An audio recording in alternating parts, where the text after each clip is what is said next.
ದಟ್ಟ ಪರಿಸರದ ಮಧ್ಯೆ ನೆಲೆ ನಿಂತಹ ಶ್ರೀ ಕ್ಷೇತ್ರದಲ್ಲಿ ಮೂಕಾಂಬಿಕೆಯಾಗಿ ಮಾ ಭಗವತಿಯಾಗಿ ಅದೆಷ್ಟೋ ಜನರ ಕಷ್ಟ ಕಾರ್ಪಣ್ಯಗಳಿಗೆ ಕಿವಿ ಕೊಡುವವಳು ಕೊಲ್ಲೂರಿನ ಶ್ರೀ ಮೂಕಾಂಬಿಕೆ.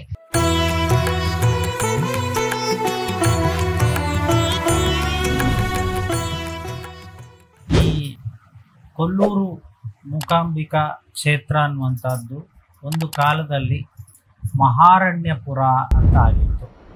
ಸ್ತ್ರೀಯರ ವಿನಃ ನನಗೆ ಬೇರೆ ಯಾರಿಗೂ ಮರಣ ಬರದೇ ಇದೆ, ಆ ರೀತಿಯ ಒಂದು ವರವನ್ನು ಕೇಳ್ತಾನೆ ಬ್ರಹ್ಮ. ತಥಾಸ್ತುವನ್ನು ಕೇಳ್ತಾನೆ.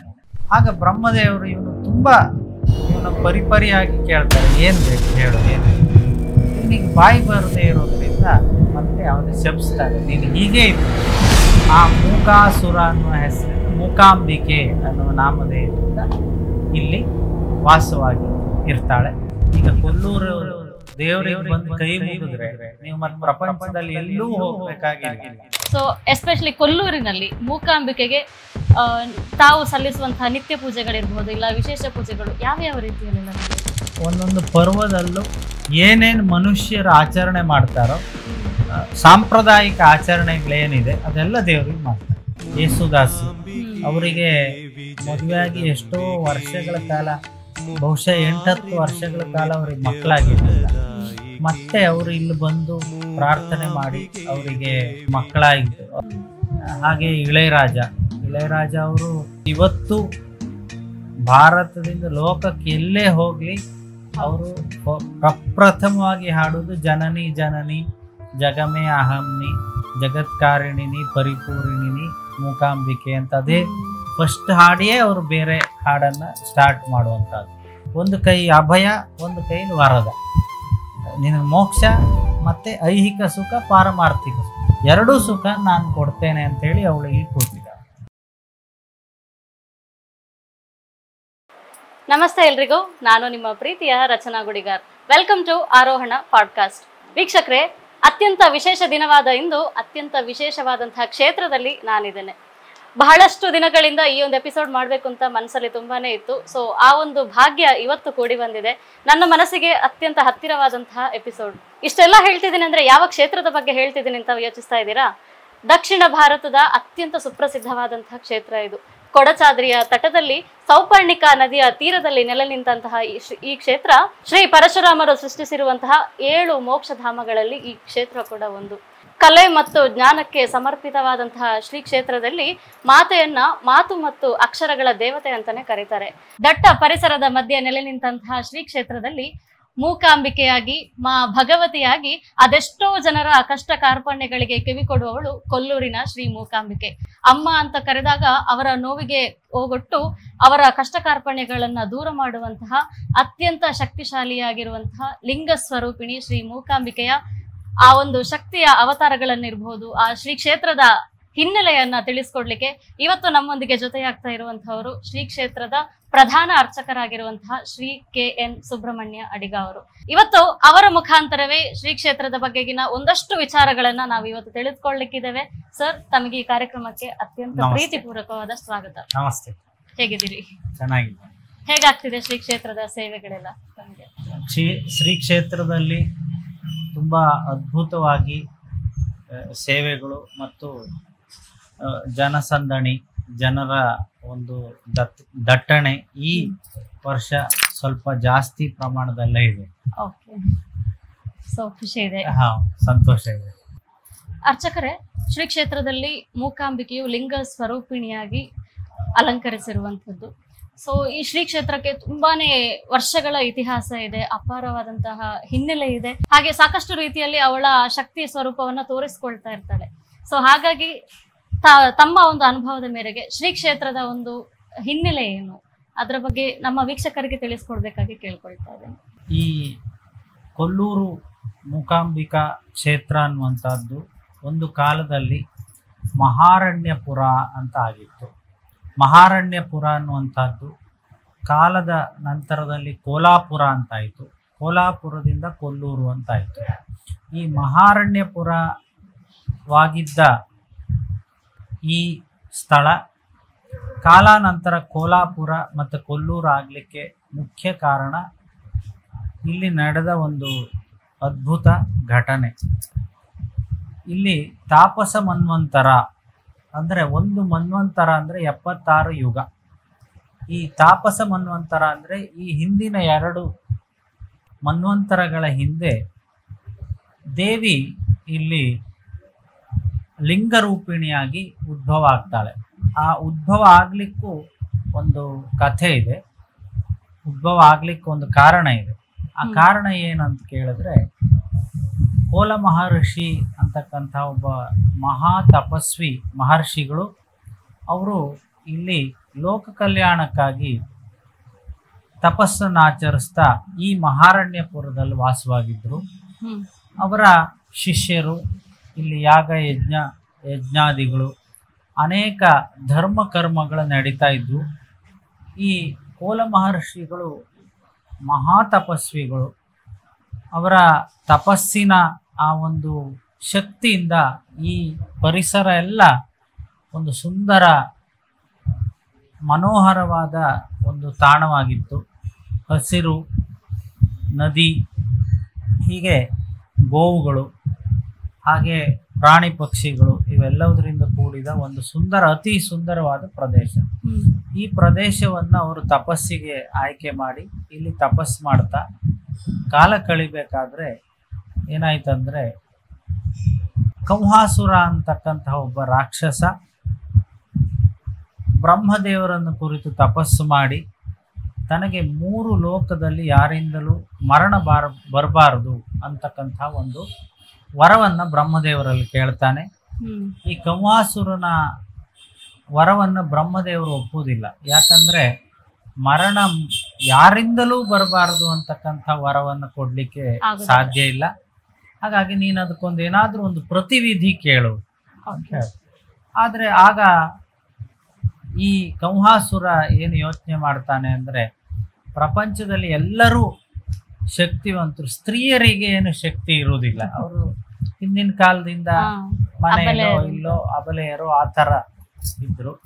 ಹಾಗಾಗಿ ಸ್ತ್ರೀಯರ ವಿನಃ ನನಗೆ ಬೇರೆ ಯಾರಿಂದನೂ ಮರಣ ಬರದೇ ಇರಲಿ, ಹಾಗೆ ಸ್ತ್ರೀ ಹೇಗೂ ನನ್ನನ್ನು ಕೊಲ್ಲಿಕ್ಕೆ ಸಾಧ್ಯ ಇಲ್ಲ. ಆ ರೀತಿಯ ಒಂದು ವರವನ್ನು ಕೇಳ್ತಾನೆ. ಬ್ರಹ್ಮ ತಥಾಸ್ತು ಅಂತ ಹೇಳ್ತಾನೆ. ಹಾಗೆ ಹೇಳಿದ ಮಾರನೇ ಕ್ಷಣದಿಂದ ರಾಕ್ಷಸ ಬುದ್ಧಿ ಗೊತ್ತಲ್ಲ, ತಾಮಸಿಕ ಬುದ್ಧಿ, ತಕ್ಷಣ ಮಾಡುವಂತಹದ್ದು ಏನಂದ್ರೆ, ಇಂದ್ರನ ದೇವಲೋಕದ ಕಡೆ ಹೋಗಿ ಇಂದ್ರನನ್ನ ಯುದ್ಧದಲ್ಲಿ ಸೋಲಿಸಿ ಇಂದ್ರನನ್ನೆಲ್ಲ ಆ ಇಂದ್ರಲೋಕದಿಂದ ಹೊರಗಡೆ ಇಡ್ತಾನೆ. ಹೀಗೆ ಪಾತಾಳಕ್ಕೆ ಬರ್ತಾನೆ, ಪಾತಾಳ ಲೋಕದಲ್ಲಿರ್ತಕ್ಕಂಥವ್ರನ್ನ ಇರ್ತಾನೆ. ಹೀಗೆ 3 ಲೋಕಗಳನ್ನು ಆಳ್ತಾ ಒಂದು ದೈತ್ಯನಾಗಿ ಈ ಪ್ರಪಂಚದ ಎಲ್ಲವನ್ನು ತನ್ನ ಹಿಡಿತದಲ್ಲಿ ಇಟ್ಕೊಂಡು ನಡೆಸ್ತಾ ಇರ್ತಾನೆ. ಸರ್ವಾಧಿಕಾರಿ. ಒಂಥರ ಈ ಏನು ಇವತ್ತು ಹೇಳುದಿದ್ರೆ ಈ ತಾಮಸಿಕತೆಯ ಒಂದು ಮೂರ್ಧನ್ಯ, ಆ ಥರದಲ್ಲಿ ಆಡಳಿತ ನಡೆಸ್ತಾ ಇರ್ತಾರೆ, ತನ್ನ ಮನಸೋ ಇಚ್ಛೆ. ಆಗ ಈ ಕೋಲ ಮಹರ್ಷಿಗಳಲ್ಲಿ ತಪಸ್ ಮಾಡ್ತಾ ಇರ್ತಾರಲ್ಲ, ಈ ತಪಸ್ವಿಯಾದ ಕೋಲ ಮಹರ್ಷಿಗಳ ಕಡೆ ಅವನ ಕಣ್ಣು ಬೀಳ್ತದೆ. ಈ ಸುಂದರವಾದ ಪ್ರದೇಶದಲ್ಲಿ ಇದ್ದಾಗ ಅವರಿಗೆ ಉಪಟಳವನ್ನು ಕೊಡ್ತಾನೆ. ಕೋಲ ಮಹರ್ಷಿಗಳು ತಪೋಭಂಗ ತರ್ತಾನೆ. ಆಗ ಕೋಲ ಮಹರ್ಷಿಗಳು ಆ ಒಂದು ಆಶ್ರಮ ಪ್ರದೇಶ, ಈ ಪ್ರದೇಶಗಳು ಇಲ್ಲಿ ಎಲ್ಲ ಧ್ವಂಸ ಮಾಡಿ ಯಜ್ಞ ಯಾಗಾದಿಗಳನ್ನೆಲ್ಲ ನಾಶ ಮಾಡ್ತಾನೆ. ಆಗ ಕೋಲ ಮಹರ್ಷಿಗಳು ತನ್ನ ದಿವ್ಯ ದೃಷ್ಟಿಯಿಂದ ನೋಡ್ತಾರೆ ಏನು. ಆಗ ಇವನು ವರ ತಗೊಂಡಿದ್ದು ಇದೆಲ್ಲ ಅವರಿಗೆ ಗೊತ್ತಾಗ್ತದೆ. ಆಗ ಅವರು ಏನ್ ಮಾಡ್ತಾರೆ, ದೇವತೆಗಳನ್ನ ಸಂಪರ್ಕಿಸ್ತಾರೆ. ಮಹರ್ಷಿಗಳಲ್ವಾ, ಸಂಕಲ್ಪ ಮಾತ್ರದಿಂದ ದೇವತೆಗಳು ಅವರು ಇರುವಲ್ಲಿ ಬರುವಂತಹ ಶಕ್ತಿ ಇದ್ದವರು. ಆಗ ದೇವತೆಗಳು ಅವರು ಇದ್ದಲ್ಲಿ ಬಂದಾಗ ಹೇಳ್ತಾರೆ, ಅವನಿಗೆ ಸ್ತ್ರೀಯರಿಂದ ಮರಣ ಅಂತ ಅವನೇ ಕೇಳಿರುವುದರಿಂದ ಶಕ್ತಿ ರೂಪಿಣಿಯಾದಂತಹ ದೇವಿ ಪಾರ್ವತಿ, ಲಕ್ಷ್ಮಿ, ಕಾಳಿ ಈ ರೂಪಗಳೇ ಅವನನ್ನು ವಧಿಸಬೇಕೇ ವಿನಃ ಬೇರೆಯವರು ಅವನು ವಧಿಸ್ಲಿಕ್ಕೆ ಆಗುದಿಲ್ಲ. ಆಗ ಏನ್ ಮಾಡ್ತಾರೆ, ಈ ದೇವತೆಗಳೆಲ್ಲ ಒಂದೊಂದು ದೇವತೆಗಳು 33 ಕೋಟಿ ದೇವತೆಗಳು ಅವರ ಒಂದೊಂದು ಅವರ ಶಕ್ತಿ ಏನಿದೆ ಅದನ್ನೆಲ್ಲ ಹೊರಗಡೆ ಹಾಕ್ತಾರೆ. ಇಂದ್ರನ ಶಕ್ತಿಯನ್ನ, ಅಗ್ನಿಯ ಶಕ್ತಿಯನ್ನ, ವರುಣನ ಶಕ್ತಿಯನ್ನ. ಹೀಗೆ ಇಂದ್ರ, ಅಗ್ನಿ, ಯಮ, ವರುಣ ಇವರೆಲ್ಲ ಒಂದೊಂದು ತತ್ವದ ಅಧಿಪತಿಗಳು. ಜಲಾಧಿಪತಿ ಅಗ್ನಿ, ವಾಯು, ಹೀಗೆ ಒಂದೊಂದು ಪೃಥ್ವಿಗೊಬ್ಬ ಅಧಿಪತಿ. ಹೀಗೆ ಎಲ್ಲ ಒಂದೊಂದು ದೇವತೆಗಳಿದ್ದಾರೆ. ಅವರ ಶಕ್ತಿಯನ್ನು ಒಂದು ಕಡೆ ಕೇಂದ್ರೀಕರಿಸ್ತಾರೆ. ಆಗ ಕಾಳಿ, ಲಕ್ಷ್ಮಿ, ಸರಸ್ವತಿಯರು ಅವರ ಶಕ್ತಿಯನ್ನು ಒಂದು ಕಡೆ ಕೇಂದ್ರೀಕರಿಸ್ತಾರೆ. ಈ ಎಲ್ಲ ಬ್ರಹ್ಮ, ವಿಷ್ಣು, ಮಹೇಶ್ವರರು ಅವರ ಶಕ್ತಿಯನ್ನು ಒಂದು ಕಡೆ ಕೇಂದ್ರೀಕರಿಸ್ತಾರೆ. ಆ ರೂಪ ಒಂದು ಸ್ತ್ರೀ ರೂಪವಾಗಿ ಹೊರಗೊಮ್ತಾರೆ. ಸ್ತ್ರೀ ರೂಪ ಮತಿ ಚಾರ್ವಂಗಿ ಅಂತ ಅತ್ಯಂತ ಸುಂದರಿಯಾದ ಒಂದು ಸ್ತ್ರೀ ರೂಪವಾಗಿ ಪ್ರಕಟಗೊಳ್ತದೆ. ಆ ಪ್ರಕಟಗೊಂಡಂತಹ ಆ ಶಕ್ತಿ ಈ ಕಂಹಾಸುರನನ್ನ ಕೊಲ್ಲಲಿಕ್ಕೆ ಬೇಕಾದ ಎಲ್ಲ ಒಂದು ತಯಾರಿಯಲ್ಲಿ ಇರ್ತಾರೆ. ಅವಳು ಈ ಕೊಡಚಾದ್ರಿಯ ಈಗಿನ ಏನು ಹೇಳ್ತಾರೆ, ಈ ನಮ್ಮ ಕೊಡಚಾದ್ರಿ ಕೊಲ್ಲೂರು ಅನ್ನುವಂಥದ್ದು ಒಂದೇ ಪ್ರದೇಶ, ಸಾನು ಪ್ರದೇಶ ಅಂತ ಹೇಳ್ತಾರೆ. ಈಗ ಈ ಸೆನ್ಸೆಕ್ಸ್ ಎಲ್ಲ ಆದ್ಮೇಲೆ ಇದು ಬೇರೆ ಬೇರೆ ಜಿಲ್ಲೆಗಳಾಗಿದೆ ಅಷ್ಟೇ, ಒಂದೇ ಪ್ರದೇಶ. ಅಂಬಾವನ ಅಂತ ಹೇಳಿ, ಅಂಬಾವನ ಇನ್ನು ಇವತ್ತು ಇದೆ ಅಂತ ಹೇಳ್ತಾರೆ, ನೋಡಿದವರು ಇಲ್ಲ ಅದನ್ನ. ಅಲ್ಲಿ ದೇವಿ ತನ್ನ ಉಯ್ಯಾಲೆಯಲ್ಲಿ ಇವನನ್ನು ಕೊಲ್ಲಿಕ್ ಬೇಕಾದಂತಹ ಕಾಲವನ್ನು ಕಾಯ್ತಾ ಇರ್ತಾಳೆ. ಎಲ್ಲದಕ್ಕೂ ಒಂದು ಕಾಲ ಬರ್ಬೇಕಲ್ಲ, ಸಮಯ ಕೂಡಿ ಬರ್ಬೇಕು. ಯಾವುದಕ್ಕಾದ್ರೂ ಒಳ್ಳೇದಕ್ಕಾದ್ರೂ ಒಂದು ಕಾಲ ಬರ್ಬೇಕು, ಕೆಟ್ಟದಕ್ಕಾದ್ರೂ ಒಂದು ಕಾಲ ಬರ್ಬೇಕು. ಆ ಕಾಲವನ್ನು ಕಾಯ್ತಿರ್ಬೇಕಾದ್ರೆ ಈ ಕಂಹಾಸುರನಿಗೆ ಈಗ ನಿನ್ನನ್ನು ಕೊಲ್ಲಿಕ್ಕೆ ಬೇಕಾಗಿ 33 ಕೋಟಿ ದೇವತೆಗಳು ಸೇರಿ ಅವರ ಶಕ್ತಿನೆಲ್ಲ ಕೇಂದ್ರೀಕರಿಸಿ ಒಂದು ಸ್ತ್ರೀ ರೂಪವನ್ನ ಸೃಷ್ಟಿಸಿದ್ದಾರೆ ಹೇಳಿ ಅವರು ಆ ಕಂಹಾಸುರನಿಗೆ ಗೊತ್ತಾಗ್ತದೆ. ಆಗ ಅವನು ಮತ್ತೆ ತಪಸ್ಸಿಗೆ ಕೂರ್ತಾನೆ. ತಪಸ್ಸಿಗೆ ಕೂತು ಬ್ರಹ್ಮ ಇನ್ನೇನು ಅವನ ಎದುರು ಪ್ರತ್ಯಕ್ಷ ಆಗ್ಬೇಕು. ದೇವತೆಗಳೆಲ್ಲ ಬ್ರಹ್ಮದೇವರ ಹತ್ರ ಹೋಗ್ತಾರೆ. ನೀನು ಇನ್ನು ಹೋಗಿ ಅವನಿಗೆ ವರ ಕೊಟ್ರೆ ನಾವಿನ್ನು ಬದುಕಲಿಕ್ಕೆ ಇಲ್ಲದ ಪರಿಸ್ಥಿತಿ ಆಗ್ತದೆ. ಹಾಗಾಗಿ ನೀನು ಇನ್ನು ಹೋಗ್ಬೇಡ, ವರ ಕೊಡ್ಬೇಡ ಅಂತ ಹೇಳ್ತಾರೆ. ಬ್ರಹ್ಮದೇವರನ್ನ ಪುನಃ ಸಂಪರ್ಕಿಸ್ತಾರೆ ದೇವತೆಗಳು. ಹಾಗೆ ನಾವು ನಮ್ಮ ಶಕ್ತಿಗಳನ್ನೆಲ್ಲ ಕೊಟ್ಟಿದ್ದೇವೆ, ನಮ್ಮ ಆಯುಧಗಳನ್ನೆಲ್ಲ ದೇವಿಗೆ ಕೊಟ್ಟಿದ್ದೇವೆ. ಹಾಗೆ ಇಂದ್ರನ ವಜ್ರಾಯುಧ, ಬ್ರಹ್ಮನ ಕಮಂಡಲು, ಅಕ್ಷಮಾಲ, ಹೀಗೆ ಒಂದೊಂದೇ ಎಲ್ಲ 33 ಕೋಟಿ ದೇವತೆಗಳ 33 ಕೋಟಿ ಆಯುಧಗಳನ್ನು ಕೊಟ್ಟಿರ್ತಾರೆ. ಇದೆಲ್ಲ ವ್ಯರ್ಥ ಆಗ್ತದೆ ನೀನೀಗ ಮತ್ತೆ ಹೋಗಿ ವರ ಕೊಟ್ರೆ. ಅಂದ್ರೆ ಬ್ರಹ್ಮ ಏನಂದ್ರೆ ಬ್ರಹ್ಮನ ಜಗತ್ ಪಿತಾಮಹ ಅವನು ಯಾವಾಗ ಒಂದು ತಪಸ್ಸು ಅಂತ ಆಗ್ತದೋ ಆ ತಪಸ್ಸಿಗೆ ಒಂದು ಫಲ, ಅದಕ್ಕೊಂದು ಒಲುಮೆ ಇದ್ದೇ ಇರ್ತದೆ. ಹಾಗೆ ಬ್ರಹ್ಮದೇವರು ಹೇಳ್ತಾರೆ, ನಾನು ಹೋಗಿ ಅವನಿಗೆ ವರ ಕೊಡುವುದೇ, ಆದರೆ ನೀವು ಅದಕ್ಕೆ ಏನು ಬೇಕೋ ಅದು ನೀವು ಮುಂದಿನದ್ದು ನೀವೇ ತೀರ್ಮಾನಿಸ್ಬೇಕು. ಅವನ ವರ ಕೇಳಿದ್ರೆ ನಾನು ಕೊಡಲೇಬೇಕು, ಅದು ನನ್ನ ಧರ್ಮ. ಈ ರಾಕ್ಷಸರ ಧರ್ಮವನ್ನ ಮೀರ್ತಾರೆ ಮತ್ತು ಅವ್ರ ಧರ್ಮಕ್ಕೆ ಬರುವುದಿಲ್ಲ. ದೇವತೆಗಳದ್ದೇನಂದ್ರೆ ಅವರು ಧರ್ಮಯುತವಾಗಿಯೇ ಇರ್ತಾರೆ, ಧರ್ಮವನ್ನು ಮೀರ್ಲಿಕ್ಕೆ ಆಗುದಿಲ್ಲ, ಆ ಒಂದು ಕಟ್ಟುಪಾಡಲ್ಲಿ ಇರ್ತಾರೆ. ಹಾಗೆ ಈ ಆಗುವಾಗ ಒಂದು ನಾರದರು ಇವರೆಲ್ಲರಿಗೆ ಸಂಕಟ ಪರಿಹಾರಕರಲ್ಲ. ನಾರದರು ಏನ್ ಮಾಡ್ತಾರೆ, ಸೀದಾ ಸರಸ್ವತಿಯಲ್ಲಿ ಹೋಗಿ ವಿನಂತಿ ಮಾಡ್ತಾರೆ. ಈಗ ನಾಲಿಗೆಯಲ್ಲಿ ಸರಸ್ವತಿ, ನಾಲಿಗೆಗೆ ಅಧಿದೇವತೆ ಸರಸ್ವತಿ. ವರ ಕೇಳಬೇಕಿದ್ರೆ ಬಾಯಿ ಬರ್ಬೇಕಲ್ವಾ, ನಮಗೆ ಶಬ್ದ ಬರ್ಬೇಕಲ್ಲ. ಆ ಶಬ್ದಕ್ಕೆ ನಾಲಿಗೆಗೆ ಅಧಿದೇವತೆ, ಶಬ್ದ ಬರ್ಬೇಕಿದ್ರೆ ನಾಲಿಗೆ ಸಹಾಯ ಇಲ್ಲದೆ ಬರ್ಲಿಕ್ಕೆ ಸಾಧ್ಯ ಇಲ್ಲ. ಈ ನಾಲಿಗೆ ಅಧಿದೇವತೆಯಾದ ಸರಸ್ವತಿ ಹತ್ರ ಕೇಳ್ತಾರೆ, ನೀನು ಅವನ ನಾಲಿಗೆಯಿಂದ 3/4 ಹೊರಗಡೆ ಇದ್ಬಿಡು, ಅವನು ಏನು ವರ ಕೇಳ್ತಾನೋ ಕೇಳಿ ಅಂತ ಒಂದು ಉಪಾಯವನ್ನು ಹೇಳಿಕೊಡ್ತಾರೆ. ಆಗ ಈ ಕಂಹಾಸುರನ ತಪಸ್ಸಿಗೆ ಒಲಿತಾರೆ ಬ್ರಹ್ಮದೇವರು. ಒಲಿದಾಗ ವರ ಕೇಳ್ತ, ಏನ್ ಬೇಕು ನಿಂಗೆ ಕೇಳಲಿಕ್ಕೆ ಇವನಿಗೆ ಬಾಯಿ ಬರುವುದಿಲ್ಲ. ಆಗ ಬ್ರಹ್ಮದೇವರು ಇವನ ಪರಿಪರಿಯಾಗಿ ಕೇಳ್ತಾರೆ, ಏನ್ ಬೇಕು ಹೇಳು, ಏನ್ ಬೇಕು. ಇವನಿಗೆ ಬಾಯಿ ಬರದೇ ಇರೋದ್ರಿಂದ ಮತ್ತೆ ಅವನಿಗೆ ಶಪಿಸ್ತಾರೆ, ನೀನು ಹೀಗೆ ಇದ್ದು ಬಿಡು. ಆಗ ಅವನಿಗೆ ಮೂಕತ್ವ ಮಾಪನ್ನಾತ್ ಮೂಕನಿಗೆ ಮೂಕತ್ವ ಸಿಗ್ತದೆ. ಅವನು ಶಾಶ್ವತವಾಗಿ ಮೂಕನಾಗಿ ಬಿಡ್ತಾನೆ. ಕಂಹಾಸುರ ಇದ್ದವನು ಮೂಕಾಸುರ ಆಗ್ತಾನೆ. ಆಗ ಅವನು ತನ್ನ ಎಲ್ಲ ಅಕ್ಷೋಹಿಣಿಗಳ ಸೈನ್ಯವನ್ನ ಸೇರಿಕೊಂಡು, ಅವನಿಗೆ ಗೊತ್ತಾಗ್ತದೆ ಇದು ದೇವತೆಗಳ ಕುತಂತ್ರ ಅಂತ. ಆಗ ಅವನು ದೇವಿಯೊಂದಿಗೆ ಯುದ್ಧ ಮಾಡ್ತಾನೆ. ಯುದ್ಧ ಮಾಡಿ ಇನ್ನೇನು ಸೋತು ಅವನ ಪ್ರಾಣ ಹೋಗುವ ಸಮಯದಲ್ಲಿ ದೇವಿ ತಾಯಿಯನ್ನೋಳು ಯಾವತ್ತು ಕರುಣಾಮಯಿ. ದೇವಿಗೆ ಅದೊಂದು ವಿಶೇಷವಾದ ಸ್ಥಾನ.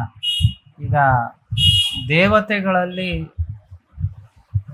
ಸ್ತ್ರೀ ದೇವತೆಗಳು ಪುಂ ದೇವತೆಗಳಂತ ಇರ್ತಾರಲ್ಲ, ಈ ಪುಂ ದೇವತೆಗಳಕ್ಕಿಂತನೂ ಈ ಸ್ತ್ರೀ ದೇವತೆಗಳು, ತಾಯಿಯಾದ ದೇವತೆಗಳಿಗೆ ಕರುಣೆ ಜಾಸ್ತಿ. ತಕ್ಷಣ ಇಷ್ಟು ಅನ್ಯಾಯ, ಇಷ್ಟು ಅಕ್ರಮಗಳು, ಇಷ್ಟೆಲ್ಲ ಮಾಡಿದ್ರು ಅವನಿಗೆ ಆ ಸಮಯದಲ್ಲಿ ಮಾತು ಕೊಡ್ತಾಳೆ ದೇವಿ, ನಿನಗೇನ್ ಬೇಕು ಕೇಳಪ್ಪ ಅಂತ. ಆಗ ಅವನಿಗೆ ತನ್ನ ಕೃತ್ಯಗಳೆಲ್ಲ ಅರಿವಾಗಿ, ನನಗೆ ಮೋಕ್ಷ, ನಾನು ನಿನ್ನಲ್ಲಿ ಲೀನನಾಗಿರ್ಬೇಕು, ನೀನು ನನ್ನ ಹೆಸರಲ್ಲಿ ಈ ಸ್ಥಳದಲ್ಲಿ ಯಾವಾಗಲೂ ಯುಗಾಂತ್ಯದಲ್ಲೂ ಯಾವುದೇ, ಈಗ ಒಂದು ಮನ್ವಂತರವೇ ಕಳೆದಿದೆ, ಸೂರ್ಯಚಂದ್ರರು ಇರುವವರೆಗೂ ನೀನು ಇಲ್ಲಿ ಇರ್ಬೇಕು, ನನ್ನ ಹೆಸರಿನಲ್ಲೇ ಇರ್ಬೇಕು ಅಂತ ದೇವಿಯನ್ನ ಕೇಳ್ತಾನೆ. ನನಗೆ ಮೋಕ್ಷ ಕೊಡಬೇಕು. ಆಗ ದೇವಿ ತಥಾಸ್ತು ಅಂತ ಹೇಳಿ ಅವನ ಸಂಹಾರ ಅಂದ್ರೆ ಅವನ ಆ ಶರೀರವನ್ನ, ಆಸುರಿ ಶರೀರವನ್ನ ದೇವಿ ಸಂಹಾರ ಮಾಡಿ ಅವನಿಗೆ ತನ್ನಲ್ಲಿ ಲೀನ ಮಾಡಿಕೊಂಡು ಆ ಮೂಕಾಸುರ ಅನ್ನುವ ಹೆಸರಿಂದ ಮೂಕಾಂಬಿಕೆ ಅನ್ನುವ ನಾಮಧೇಯದಿಂದ ಇಲ್ಲಿ ವಾಸವಾಗಿ ಇರ್ತಾಳೆ. ಆ 33 ಕೋಟಿ ದೇವತೆಗಳು ಸೇರಿದ ಆ ಶರೀರ ಲಿಂಗರೂಪವಾಗ್ತದೆ. ಅದೇ ಶ್ರೀಚಕ್ರದ ಬಿಂದು. ಅಂದ್ರೆ 33 ಕೋಟಿ, ಈಗ ಕೊಲ್ಲೂರು ದೇವರಿಗೆ ಬಂದು ಕೈ ಮುಗಿದ್ರೆ ನೀವು ಮತ್ತೆ ಪ್ರಪಂಚದಲ್ಲಿ ಎಲ್ಲೂ ಹೋಗ್ಬೇಕಾಗಿಲ್ಲ. ನಮ್ಗೊಂದು ಭ್ರಮೆ, ಒಂದು ಸಣ್ಣ ಅಲ್ಲಿ ಹೋಗಿ ಬರುವ, ಇಲ್ಲಿ ಹೋಗಿ ಬರುವ, ಕೇದಾರಕ್ಕೆ ಹೋಗುವ, ಬದ್ರಿಗೆ ಹೋಗುವ, ನನ್ನನ್ನು ಸೇರಿ ನಾನೇ ಇಲ್ಲಿ ಪೂಜೆ ಮಾಡಿದ್ರು ನಮಗೂ ಒಂದು ಸಣ್ಣ ಮನ್ಸಲ್ಲಿ ಏನೋ ತೋರ್ತದೆ, ನಾವೊಂದು ಹೋಗಿ ಬರುವ, ಹೇಗಿದೆ ಅಂತ ನೋಡಿ ಬರುವ ಕ್ಯೂರಿಯಾಸಿಟಿ. ಆದ್ರೆ ನಿಜವಾಗಿ ಆ ಒಂದು ಆಂತರಿಕವಾಗಿ ನೋಡುದಿದ್ರೆ ಒಂದು ಕೈ ಇಲ್ಲಿ ಮುಗಿದ್ರೆ 33 ಕೋಟಿ ದೇವತೆಗಳಿಗೆ ಕೈ ಮುಗಿದಾಗೆ. ಹಾಗೆ 33 ಕೋಟಿ ದೇವತೆಗಳು ಸೇರಿ ಶ್ರೀಚಕ್ರ ಬಿಂದು ಸ್ವರೂಪದಲ್ಲಿ ಎಡಭಾಗ ಜಾಸ್ತಿಯಾಗಿ ಬಲಭಾಗ ಕಮ್ಮಿಯಾಗಿ ಮಧ್ಯದಲ್ಲಿ ಸ್ವರ್ಣ ರೇಖೆಯಿಂದ ಕೂಡಿ ದೇವಿ ಇಲ್ಲಿ ಉದ್ಭವ ಆಗ್ತಾರೆ. ಇದು ಈ ಕ್ಷೇತ್ರದ ಹಿನ್ನೆಲೆ. ತುಂಬಾ ಚೆನ್ನಾಗಿ ಈ ಕಥೆಯನ್ನ ನಮ್ಮ ವೀಕ್ಷಕರಿಗೆ ತಾವು ಎಕ್ಸ್ಪ್ಲೇನ್ ಮಾಡಿದಿರ. Thank you so much. ಅರ್ಚಕರೇ, ಈ ಕ್ಷೇತ್ರಕ್ಕೆ ನಾವು ಕಾಲಿಡ್ತಾ ಇದ್ದಂಗೆನೆ ಈ ಕ್ಷೇತ್ರದಲ್ಲಿ ಸಾಕಷ್ಟು ಪಾಸಿಟಿವ್ ಎನರ್ಜಿ ಇದೆ. ಅದ ಕ್ಷೇತ್ರದ ಶಕ್ತಿ ಅದು. ಆ ಕ್ಷೇತ್ರದ ಶಕ್ತಿ ಹಾಗಿರ್ಬೇಕಂದ್ರೆ ಅದಕ್ಕೆ ಮಾಡುವಂತಹ ಪೂಜೆಯ ವ್ಯವಸ್ಥೆಗಳಿರ್ಬೋದು, ಇಲ್ಲ ಕ್ರಿಯಾದಿಗಳಿರ್ಬೋದು, ಅಷ್ಟೇ ಶಕ್ತಿಶಾಲಿಯಾಗಿ ಕೂಡ ಇರ್ತದೆ. ಸೊ ಎಸ್ಪೆಷಲಿ ಕೊಲ್ಲೂರಿನಲ್ಲಿ ಮೂಕಾಂಬಿಕೆಗೆ ತಾವು ಸಲ್ಲಿಸುವಂತಹ ನಿತ್ಯ ಪೂಜೆಗಳಿರ್ಬೋದು, ಇಲ್ಲ ವಿಶೇಷ ಪೂಜೆಗಳು ಯಾವ ರೀತಿಯಲ್ಲೆಲ್ಲ ನಡೆಯುತ್ತೆ? ಹೇಗೆ ಅಂದ್ರೆ, ಈ ಒಂದು ಕ್ಷೇತ್ರದಲ್ಲಿ ಅನೇಕ ಕ್ಷೇತ್ರಗಳನ್ನು ನೀವು ನೋಡ್ತೀವಿ. ಪ್ರತಿ ಊರಿನಲ್ಲೂ ಒಂದೊಂದು ಕ್ಷೇತ್ರ ಇರ್ತದೆ, ಒಂದೊಂದು ದೇವಸ್ಥಾನ ಇರ್ತದೆ, ಗ್ರಾಮ ದೇವತೆ ಇರ್ತದೆ. ಕ್ಷೇತ್ರಗಳಲ್ಲಿ ನಮ್ಮ ಆಗಮಶಾಸ್ತ್ರ ಅಂತ, ಆಗಮಶಾಸ್ತ್ರದಲ್ಲಿ ಒಂದು ಕ್ಷೇತ್ರ ಅಂತ ಆಗ್ಬೇಕಿದ್ರೆ ಅದಕ್ಕೊಂದು ಕೆಲವು ಲಕ್ಷಣಗಳಿದೆ. ಒಂದು ಮಹಾಕ್ಷೇತ್ರ ಅಂತ ಆಗ್ಬೇಕಿದ್ರೆ ಅದಕ್ಕೊಂದು ಲಕ್ಷಣ ಇದೆ. ಒಂದು ಮಹಾಕ್ಷೇತ್ರ ಅಂತ ಆಗ್ಬೇಕಿದ್ರೆ ನಿತ್ಯ ಉತ್ಸವ ಇರ್ಬೇಕು, ನೈಮಿತ್ತಿಕ ಉತ್ಸವ ಇರಬೇಕು, ವಾರ, ಮಾಸ, ಪಕ್ಷ, ಷಾಣ್ಮಾಸ, ಸಂವತ್ಸರ, ಹೀಗೆ ನಿತ್ಯೋತ್ಸವ, ವಾರೋತ್ಸವ, ಪಕ್ಷೋತ್ಸವ, ಮಾಸೋತ್ಸವ, ಸಾಂವತ್ಸರಿಕೋತ್ಸವ, ಅರ್ಧ ಮಾಸೋತ್ಸವ, ಹೀಗೆ ಇಷ್ಟು ಉತ್ಸವಗಳು ಯಾವ ದೇವಸ್ಥಾನದಲ್ಲಿ ಯಾವಾಗ ಕ್ಷೇತ್ರ ಪ್ರಾರಂಭದಿಂದ ನಡ್ಕೊಂಡು ಬರ್ತದೋ ಅದು ಮಹಾಕ್ಷೇತ್ರ ಅಂತ ಹೇಳ್ತಾರೆ. ಈಗ ಗುರುವಾಯೂರು ಕೇರಳದಲ್ಲಿ, ಹಾಗೆ ತಿರುಪತಿ, ಹಾಗೆ ಕರ್ನಾಟಕದ ಅನೇಕ ಕ್ಷೇತ್ರಗಳಿವೆ. ಇಲ್ಲಿ ನಿತ್ಯ ಉತ್ಸವ ನಡೀತದೆ. ನಿತ್ಯ ಏನಾಗ್ತದೆ, ಬೆಳಿಗ್ಗೆ ಉತ್ಸವ ನಡೀತದೆ, ಮಧ್ಯಾಹ್ನ ಉತ್ಸವ ನಡೀತದೆ, ರಾತ್ರಿ ಉತ್ಸವ ನಡೀತದೆ. ಒಳಗೆ ದೇವರ ಪ್ರಾಕಾರದ ಒಳಗೆ ಅದು ನಿತ್ಯೋತ್ಸವ ಅಂತ. ವಾರೋತ್ಸವ, ಗ್ರಾಮಾಂತೆ ಪಟ್ಟಣಾಂತೇವ ಅಂತ, ಗ್ರಾಮದ ಅಂತ್ಯಕ್ಕೆ ದೇವಿಯನ್ನ ಶುಕ್ರವಾರ ದಿವಸ ದೇವಿಯನ್ನ ಈ ಗ್ರಾಮದ ಅಂತ್ಯದವರೆಗೆ ದೇವರನ್ನ ಪಲ್ಲಕ್ಕಿಯಲ್ಲಿ ಕರ್ಕೊಂಡು ಹೋಗಿ ಊರಿನ ಎಲ್ಲರೂ ದೇವಿಗೆ ಆರತಿ ಹೂವನ್ನು ಕೊಡ್ತಾರೆ. ಗ್ರಾಮದ ಅಂತ್ಯದವರೆಗೆ ಹೋಗಿ ಅಲ್ಲಿ ದೇವರಿಗೆ ಆರತಿ ಮತ್ತು ನೈವೇದ್ಯಾದಿಗಳೆಲ್ಲ ನಡೆದು ವಾಪಸ್ಸು ವಿಜೃಂಭಣೆಯಿಂದ ಕರ್ಕೊಂಡು ಬಂದು ವಾಪಸ್ ಮೂಲ ಸ್ಥಾನದಲ್ಲೇ ಇಟ್ಟು ಮತ್ತೆ ಪೂಜೆಗಳು ಸ್ಟಾರ್ಟ್ ಆಗ್ತದೆ. ಇದು ವಾರೋತ್ಸವ. ಪಕ್ಷೋತ್ಸವ ಅಂದ್ರೆ ಅಮಾವಾಸ್ಯೆಗೆ ಹುಣ್ಣಿಮೆಗೆ, ಅದು ಹೀಗೆ ಗ್ರಾಮಾಂತ್ಯದವರೆಗೆ ಹೋಗಿ ದೇವಿ ಆರತಿ ನೈವೇದ್ಯ ಎಲ್ಲ ಆಗಿ ವಿಜೃಂಭಣೆಯಿಂದ ಓಲಗ ಇತ್ಯಾದಿಗಳನ್ನೆಲ್ಲ ಮಾಡಿ ದೇವಿಯನ್ನು ಕರ್ಕೊಂಬಂದು ವಾಪಸ್ ಮೂಲ ಸ್ಥಾನದಲ್ಲಿ ಮಾಡುವುದು, ಅದು ಪಕ್ಷೋತ್ಸವ. ಇನ್ನೊಂದು ಷಾಣ್ಮಾಸೋತ್ಸವ. ಷಾಣ್ಮಾಸೋತ್ಸವ ಅಂದ್ರೆ 6 ಮಾಸಕ್ಕೆ ಒಂದ್ಸಲ ಬರುವಂತ ಉತ್ಸವ. 6 ಮಾಸಕ್ಕೆ ಒಂದು ನವರಾತ್ರಿ ಉತ್ಸವ, 9 ದಿವಸಗಳ ಕಾಲ ಶರನ್ನವರಾತ್ರಿ ದೇವಿಗೆ ಭಾರಿ ವಿಶೇಷವಾದ. ಶರತ್ಕಾಲೇ ಮಹಾಪೂಜಾ ಕ್ರಿಯತೆ ಯಾಚ ವಾರ್ಷಿಕಿ ಅಂತ. ಶರತ್ ಕಾಲದಲ್ಲಿ ನನ್ನನ್ನು ಯಾರು ಪೂಜಿಸ್ತಾರೋ ಅವ್ರಿಗೆ ನಾನು ಕೇಳಿದ್ದು ಕೊಡ್ತೇನೆ. ಹಾಗೆ ಈ ಶರತ್ ಕಾಲದಲ್ಲಿ ನಡೀತಕ್ಕಂಥ ಷಾಣ್ಮಾಸೋತ್ಸವ.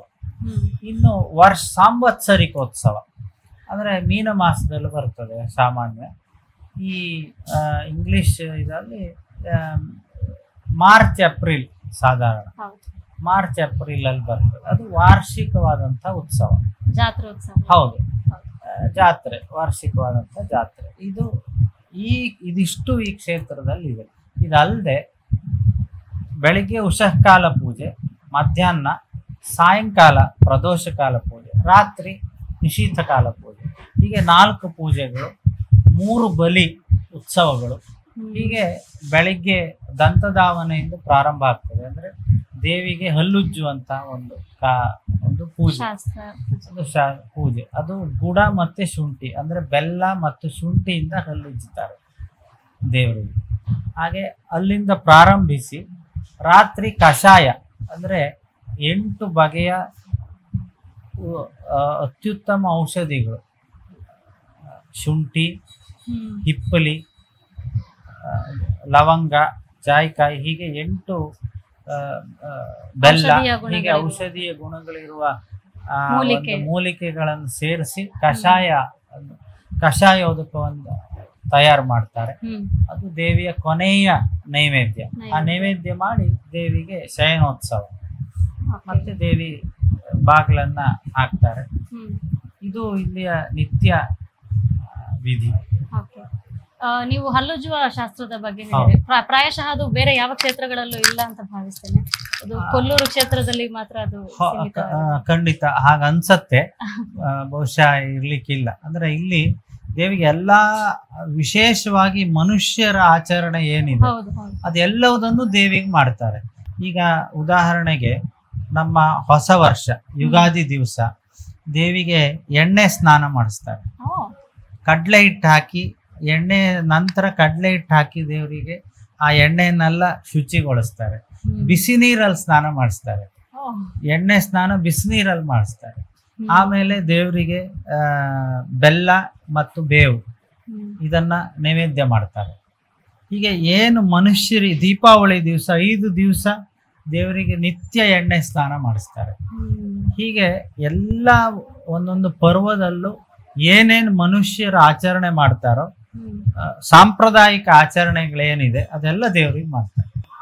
ತುಂಬಾ ವಿಶಿಷ್ಟವಾಗಿದೆ. ಹಾಗೆ ನಮ್ಮ ಸ್ವಾಭಾವಿಕ ಜನಜೀವನದ ಜೀವನ ಶೈಲಿಗೂ ಅದು ಕನೆಕ್ಟ್ ಆಗುತ್ತೆ. ಹೌದು, ಖಂಡಿತ ಖಂಡಿತ. ಅದ್ರ ಬಗ್ಗೆ ತಾವು ಹೇಳಿದ್ರಿ. ಆ ಕಷಾಯವನ್ನ ಮಾಡುದ್ರ ಹಿಂದೆ ಇಲ್ಲ ನೈವೇದ್ಯವಾಗಿ ಅರ್ಪಿಸೋದ್ರ ಹಿಂದೆ ಏನಾದ್ರೂ ಸ್ಟೋರಿ ಇದೆಯಾ? ಇಲ್ಲ, ಅದು ಏನಂದ್ರೆ ರಾತ್ರಿ ದೇವರು ಮಲಗುವಾಗ ಒಂದು ಔಷಧಿ ಅಂದ್ರೆ ಭಕ್ತರಲ್ಲಿ ಈ ರೋಗ ರುಜಿನಾದಿಗಳು ಇತ್ಯಾದಿಗಳು ಬರದೆ ಅವರು ಆರೋಗ್ಯ ಮುಖ್ಯ ಅಲ್ಲ ಪ್ರತಿ ಮನುಷ್ಯನಿಗೂ. ಹೌದು. ಆ ಆರೋಗ್ಯ ಎಲ್ಲರಿಗೂ ಪ್ರಾಪ್ತ ಆಗಲಿ ಅಂತ ಹೇಳಿ ಆ ಕಷಾಯವನ್ನು ಎಲ್ಲ ಭಕ್ತಾದಿಗಳಿಗೂ ಕೊಡ್ತಾರೆ. ಅನ್ಸ್ತದೆ. ಆ ಕಷಾಯವನ್ನು ಸ್ವೀಕರಿಸಿದ್ರೆ ಆರೋಗ್ಯ ಪ್ರಾಪ್ತಿ ಆಗ್ತದೆ, ವ್ಯಾಧಿ ನಿವಾರಣೆ ಆಗ್ತದೆ ಅಂತ ಹೇಳಿ ಅದೇ ಮುಖ್ಯ ಉದ್ದೇಶ. ಅರ್ಚಕ್ರೆ, ಈ ಕ್ಷೇತ್ರದ ಶಕ್ತಿಗೆ ಬೇಕಾಗಿ ನೀವೇನೆಲ್ಲ ಅರ್ಚನೆಗಳು ಇಲ್ಲ ಏನೆಲ್ಲ ಕ್ರಿಯೆಗಳನ್ನ ಮಾಡ್ತೀರಿ ಅದನ್ನ ತುಂಬಾ ಚೆನ್ನಾಗಿ ನಮ್ಮ ವೀಕ್ಷಕರಿಗೆ ವಿವರಿಸಿ ಕೊಟ್ಟಿದ್ದೀರಾ. Thank you. ಹಾಗೆ ನಿಮ್ಮ ಈ ಒಂದು ಅಡಿಗ ಮನೆತನ ಪರಂಪರಾಗತವಾದಿಯಾಗಿ ಈ ಒಂದು ಹೌದು. ಸೇವೆಯನ್ನ ನಿಮ್ಮ ಅಡಿಗ ಮನೆತನದವರು ಮೂಕಾಂಬಿಕೆಗೆ ಸಲ್ಲಿಸ್ತಾ ಇದ್ದೀರಾ.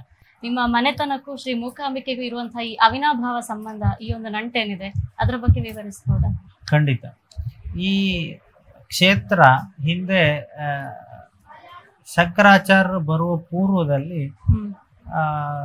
ಶಂಕರಾಚಾರ್ಯರ ನಂತರ ರಾಜ ಮಹಾರಾಜರ ಅಧೀನದಲ್ಲಿತ್ತು.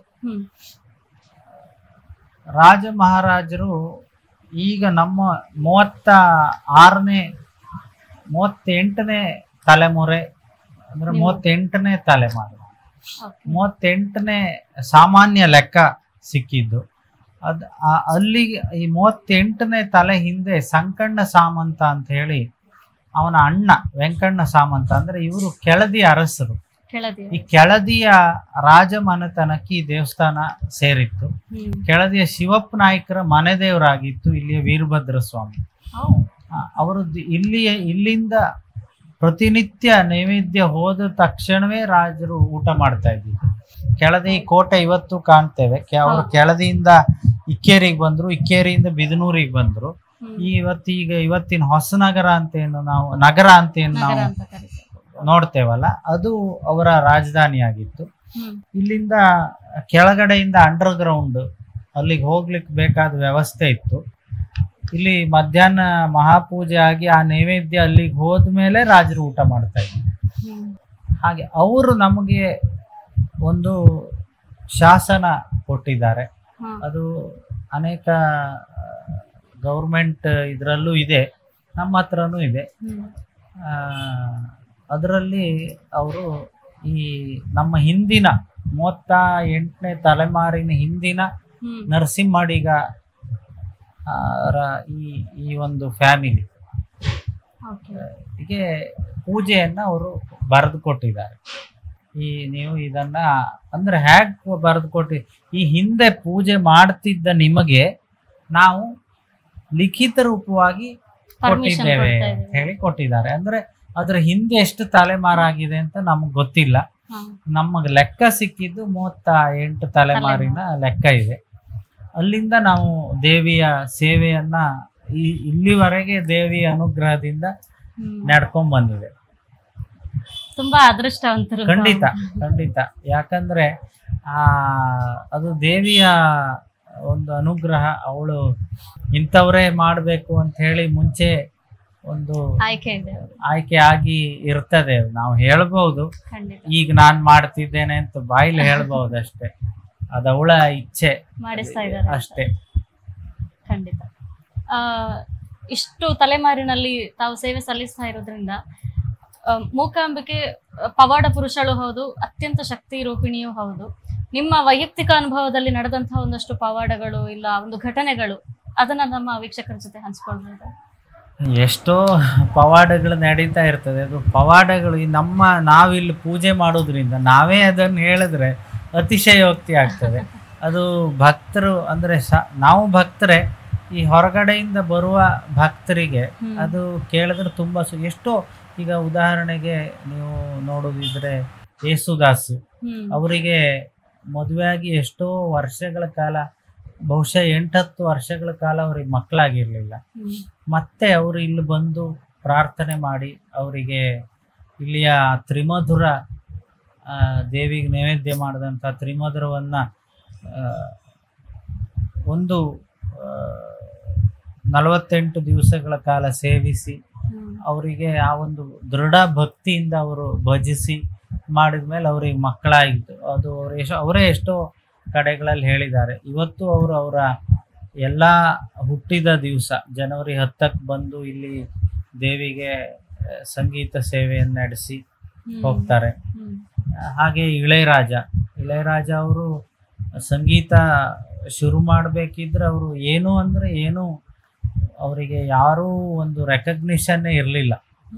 ಅವರು ಇವತ್ತು ಭಾರತದಿಂದ ಲೋಕಕ್ಕೆ ಎಲ್ಲೇ ಹೋಗ್ಲಿ ಅವರು ಪ್ರಪ್ರಥಮವಾಗಿ ಹಾಡುವುದು ಜನನಿ ಜನನಿ ಜಗಮೇ ಅಹಂನಿ ಜಗತ್ಕಾರಿಣಿನಿ ಪರಿಪೂರ್ಣಿನಿ ಮೂಕಾಂಬಿಕೆ ಅಂತ, ಅದೇ ಫಸ್ಟ್ ಹಾಡಿಯೇ ಅವರು ಬೇರೆ ಹಾಡನ್ನ ಸ್ಟಾರ್ಟ್ ಮಾಡುವಂತಹದ್ದು.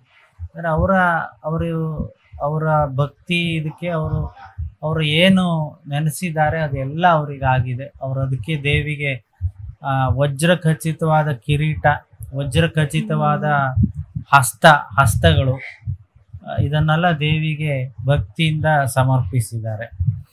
ಹೀಗೆ ಎಷ್ಟೋ ಕೇರಳದ ಸಾಧಾರಣ ನೋಡುವ ಎಲ್ಲ ಸಂಗೀತಜ್ಞರು, ಎಲ್ಲ ಕವಿಗಳು, ಎಲ್ಲ ಹೆಚ್ಚಿನ 180 ರಾಜಕಾರಣಿಗಳು, ಕೇರಳ ಕರ್ನಾಟಕ ಎಲ್ಲರೂ ಬಂದು ಹೋಗಿದ್ದಾರೆ. ಉದಾಹರಣೆಗೆ ನೀವು ಆರ್ಟಿಕಲ್ 370 ರದ್ದು ಮಾಡಬೇಕಿದ್ರೆ ಸ್ವತಃ ನಮ್ಮ ಪ್ರಧಾನಿ ನರೇಂದ್ರ ಮೋದಿ ಅವರು ಸಹ ಇಲ್ಲಿ ಸೇವೆ ಮಾಡಿಸಿ, ಚಂಡಿಕಾ ಹೋಮ ಮಾಡಿಸಿ, ಇಲ್ಲಿ ಸೇವೆ ಮಾಡಿಸಿ, ಪ್ರಸಾದನ ನಾವೇ ಅವರಿಗೆ ತಗೊಂಡೋಗಿ ಕೊಟ್ಟು, ಅದರ ನಂತರ ಅದು ಅತ್ಯಂತ ಶಾಂತಯುತವಾಗಿ ಆ ಕಾರ್ಯ ಸಿದ್ಧಿಸಿತು. ಅವರೇ ಮೂಕಾಂಬಿಕೆಯ ಅನುಗ್ರಹದಿಂದ ಎಲ್ಲ ಒಂದೇ ಒಂದು ತೊಟ್ಟು ರಕ್ತ ದೇಶದಲ್ಲಿ ಎಲ್ಲೂ ಬೀಳದೆ ಶಾಂತಿಯುತವಾಗಿ ಆ ಒಂದು ಕಾರ್ಯ ನಡೀತು. ಹೀಗೆ ಎಷ್ಟೋ ಇದು ಹೇಳ್ತಾ ಹೋದ್ರೆ ಸಮಯ ಸಾಕಾಗೋದಿಲ್ಲ, ಅಷ್ಟು ಪವಾಡಗಳು ನಡೆದಿವೆ ನಮ್ಮ ವೈಯಕ್ತಿಕ ಜೀವನಗಳಲ್ಲೂ ಮತ್ತು ಹೀಗೆ ಹೊರಗಡೆ ಬರ್ತಕ್ಕಂಥ ಭಕ್ತರ ಜೀವನಗಳಲ್ಲೂ. ಎಷ್ಟೋ ಜನಿಗೆ ತಮ್ಮ ಸಂತಾನ ಪ್ರಾಪ್ತಿ ಆಗಿದೆ, ಎಷ್ಟೋ ಜನ ಮಾತು ಬರೆದವರಿಗೆ ಮಾತು ಬಂದಿದೆ, ಎಷ್ಟೋ ಜನರಿಗೆ ವ್ಯಾಧಿ ನಿವಾರಣೆ ಆಗಿದೆ. ಮುಖ್ಯವಾಗಿ ಒಂದು ಕ್ಷೇತ್ರ ಅಂತ ಹೇಳುವಂತಹದ್ದು, ಕ್ಷೇತ್ರದ ಉದ್ದೇಶ ಏನಂದ್ರೆ ಐಹಿಕ ಪಾರಮಾರ್ಥಿಕ ಸುಖ ಎರಡೂ ಸಿಗ್ಬೇಕು ಮನುಷ್ಯನಿಗೆ. ಐಹಿಕವಾದದ್ದು ಸಿಗದೆ ಇದ್ರೆ ಮನುಷ್ಯನಿಗೆ ತೃಪ್ತಿ ಇರುವುದಿಲ್ಲ, ಮತ್ತೇನ್ ಪಾರಮಾರ್ಥಿಕಕ್ಕೆ ಹೋಗ್ತಾನೆ. ಐಹಿಕವಾದ ಸುಖ, ಪಾರಮಾರ್ಥಿಕ ಸುಖ ಎರಡು. ಅದಕ್ಕೆ ಭೋಗದಾಯಿನಿ ದೇವಿ ಮೋಕ್ಷ ಮತ್ತೆ ಭೋಗ ಎರಡನ್ನೂ ಕೊಡ್ತಕ್ಕಂಥವಳು ದೇವಿ. ಅದಕ್ಕೆ ಒಂದು ಕೈ ಅಭಯ, ಒಂದು ಕೈ ವರದ. ನಿನಗೆ ಮೋಕ್ಷ ಮತ್ತೆ ಐಹಿಕ ಸುಖ, ಪಾರಮಾರ್ಥಿಕ ಸುಖ ಎರಡೂ ಸುಖ ನಾನು ಕೊಡ್ತೇನೆ ಅಂತ ಹೇಳಿ ಅವಳು ಇಲ್ಲಿ ಕೂತಿದ್ದಾಳೆ. ಹಾಗೆ ಅರ್ಚಕ್ರೆ, ನಾನು ವೈಯಕ್ತಿಕವಾಗಿ ಹೇಳೋದಾದ್ರು ತುಂಬಾ ಟೈಮ್ ಇಲ್ಲಿಗೆ ಬಂದಿದ್ದು ಲಾಸ್ಟ್ ಸೆಪ್ಟೆಂಬರ್ ಅಲ್ಲಿ ಬರ್ತಾ ಇರ್ತೇನೆ. ಆದ್ರೆ ಸೆಪ್ಟೆಂಬರ್ ಅಲ್ಲಿ ಬಂದಾದ್ಮೇಲೆ ತುಂಬಾ ಲಾಂಗ್ ಗ್ಯಾಪ್ ಆಯ್ತು. ನಾನು ಈ ಪಾಡ್ಕಾಸ್ಟ್ ಶುರುವಾಗುವಾಗ ಬರ್ಬೇಕು ಅನ್ಕೊಂಡೆ, ಕಾರಣಾಂತರಗಳಿಂದ ಆಗ್ಲಿಲ್ಲ. ಬರ್ಬೇಕು ಅಂತ ರೀಸೆಂಟ್ ನಾನು ತುಂಬಾ ಮನಸ್ಸಿಗೆ ಕಾಡ್ತಾ ಇತ್ತು, ತುಂಬಾ ನೆನಪಾಗ್ತಿದ್ದಾಳೆ ಇಲ್ಲಿ. ಲಾಸ್ಟ್ಗೆ ನಮ್ ದೇವರನ್ನ ಒಂದು ಸ್ನೇಹಿತನ ರೂಪದಲ್ಲೇ ಕಾಣುವಂಥದ್ದು. ಹಾಗೆ ಬೈಕೊಳ್ತಾ ಇದ್ದೆ, ಏನು ಇಷ್ಟು ಕೇಳ್ಕೊಳ್ತಾ ಇದ್ದೇನೆ, ಕರೆಸ್ಕೊಳ್ತಾ ಇಲ್ಲಲ್ಲ ಅಂತ. ಹಾಗೆ ಜಸ್ಟ್ 2 ದಿವಸದಲ್ಲಿ ನಿಮ್ ಜೊತೆ ಈ ಒಂದು ಪಾಡ್ಕಾಸ್ಟ್ ಡಿಸೈಡ್ ಆಗುತ್ತೆ. ಸೊ ಇಂಥ ವಿಶೇಷವಾದ ದಿನ ಇವತ್ತು, ಸಂಕಷ್ಟಿ, ಅದೇ ಶುಕ್ರವಾರದ ಇದೇ ದಿನ. ಹಾಗೆ ಒಂದು ಗುರುವಿನ ಒಂದು ಸ್ಥಾನ ಪಲ್ಲಟಾಗಿ ನನಗೆ ತುಂಬಾ ಬ್ಲೆಸ್ಸಿಂಗ್ಸ್ ಇರುವಂತಹ ಈ ಒಂದು ದಿನ ಇದು. ಇಂಥ ವಿಶೇಷ ದಿನನೇ ಇದು ಸಿಕ್ಕಿತ್ತಲ್ಲ ಅನ್ನುವಂಥದ್ದು ತುಂಬಾನೇ ಖುಷಿ ಕೊಟ್ಟಿದೆ. ಒಂದು ದೇವಿ ಆಗ್ಲಿ ದೇವರಾಗ್ಲಿ, ಒಂದು ಇಂಥ ದಿವಸ ಇಂಥವ್ರು ಇಂಥ ಸಮಯದಲ್ಲಿ ದರ್ಶನ ಮಾಡ್ಬೇಕು ಅಂತ ದೇವಿದೊಂದು ಸಂಕಲ್ಪ ಇರ್ತದೆ. ಆ ಸಂಕಲ್ಪದಂತೆ ದರ್ಶನ ಆಗುದು. ಎಷ್ಟೋ ಸಲ ನಾವು ಇಲ್ಲೇ ಇರ್ತೇವೆ, ನಮ್ಗೆ ದರ್ಶನ ಮಾಡ್ಲಿಕ್ಕೆ ಆಗದೆ ದಿವಸ ಇರ್ತದೆ, ನಮ್ಗೆ ಇಲ್ಲ, ಅವತ್ತು ಭಾಗ್ಯ ಇಲ್ಲ ಅಷ್ಟೇ. ಹಾಗೆ ಎಷ್ಟೋ ಸಲ ನಾವು ಅಲ್ಲಿವರೆಗೆ ಹೋಗಿ ಯಾರೋ ಬಂದು ವಾಪಸ್ ಬರುವುದು ಇರ್ತದೆ.